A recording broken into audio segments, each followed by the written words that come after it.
ಚಿಕ್ಕಿ ಮತ್ತು ಭಯಪಡುವ ನೆರಳು. ಒಂದು ಕಾಲದಲ್ಲಿ ಸನ್ವಿಸಲ್ ಎಂಬ ಸಂತೋಷದ ಚಿಕ್ಕ ಪಟ್ಟಣವಿತ್ತು.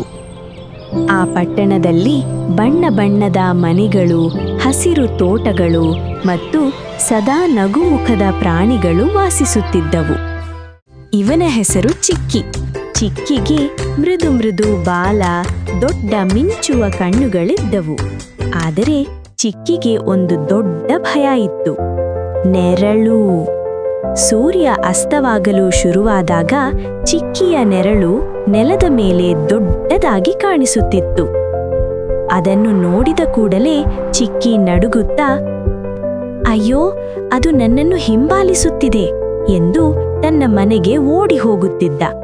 ಇತರ ಪ್ರಾಣಿಗಳು ಚಿಕ್ಕಿಯನ್ನು ನೋಡಿ ಹೇಳುತ್ತಿದ್ದರು, ನೆರಳಂದ್ರೆ ಏನೂ ಅಲ್ಲ ಚಿಕ್ಕಿ, ಅದು ಹಾನಿ ಮಾಡೋದಿಲ್ಲ.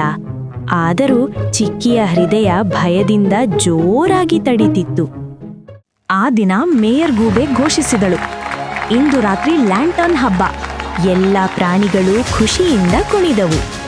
ಆದರೆ ಚಿಕ್ಕಿ ಮಾತ್ರ ಮೌನವಾಗಿ ತಲೆ ತಗ್ಗಿಸಿಕೊಂಡ. ಲ್ಯಾಂಟರ್ನ್ ಅಂದ್ರೆ ಬೆಳಕು, ಬೆಳಕು ಅಂದ್ರೆ ನೆರಳು. ನಾನೂ ಹೋಗಲಾರೆ ಎಂದು ಚಿಕ್ಕಿ ದುಃಖದಿಂದ ಹೇಳಿಕೊಂಡ. ಅಷ್ಟರಲ್ಲಿ ಚಿಕ್ಕಿಯ ಸ್ನೇಹಿತ ಪೆಪ್ ಎಂಬ ಪುಟ್ಟ ಜ್ಯೋತಿ ಕೀಟ ಅಲ್ಲಿಗೆ ಬಂದಿತು. ಅವನು ಮೃದುವಾಗಿ ಹೊಳೆಯುತ್ತಾ ಹೇಳಿದ, ಚಿಕ್ಕಿ, ಭಯಪಡಬೇಡ, ನನ್ನ ಜೊತೆಗೆ ಬಾ, ನಾನು ಒಂದನ್ನು ತೋರಿಸುತ್ತೇನೆ.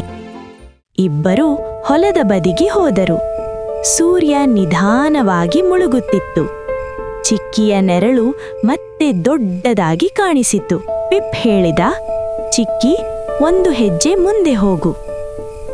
ಚಿಕ್ಕಿ ಮುಂದೆ ನಡೆದ. ನೆರಳು ಮುಂದೆ ನಡೆಯಿತು.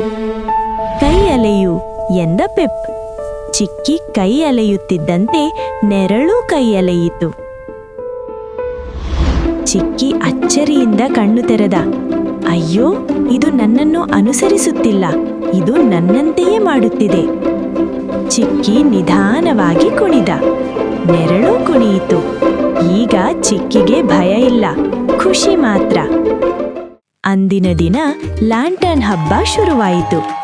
ಎಲ್ಲೆಡೆ ದೀಪಗಳು, ನಗು, ಸಂಭ್ರಮ. ಚಿಕ್ಕಿ ಧೈರ್ಯದಿಂದ ಹಬ್ಬಕ್ಕೆ ಬಂದನು. ಚಿಕ್ಕಿಯ ನೆರಳು ಆಟ ನೋಡಿ ಎಲ್ಲರೂ ನಗುತ್ತಾ ಕೈ ತಟ್ಟಿ ಸಂತೋಷಪಟ್ಟರು. ಮೇಯರ್ ಗೂಬೆ ಹೇಳಿದರು, ಚಿಕ್ಕಿ ತನ್ನ ಭಯವನ್ನೇ ಸಂತೋಷವಾಗಿ ಮಾಡಿದ್ದಾನೆ. ಚಿಕ್ಕಿಯ ಮುಖದಲ್ಲಿ ಹೆಮ್ಮೆಯ ನಗು ಮೂಡಿತು. ಅಂದಿನಿಂದ ಚಿಕ್ಕಿಗೆ ತಿಳಿಯಿತು, ಭಯವು ಅಪಾಯವಾಗಬೇಕೆಂದಿಲ್ಲ. ಅದನ್ನು ಅರ್ಥ ಮಾಡಿಕೊಂಡರೆ ಅದೇ ನಮ್ಮ ಶಕ್ತಿಯಾಗುತ್ತದೆ. ನಮ್ಮ ಭಯವನ್ನು ಎದುರಿಸಿದಾಗ ಅದು ನಮ್ಮ ಶಕ್ತಿಯಾಗುತ್ತದೆ.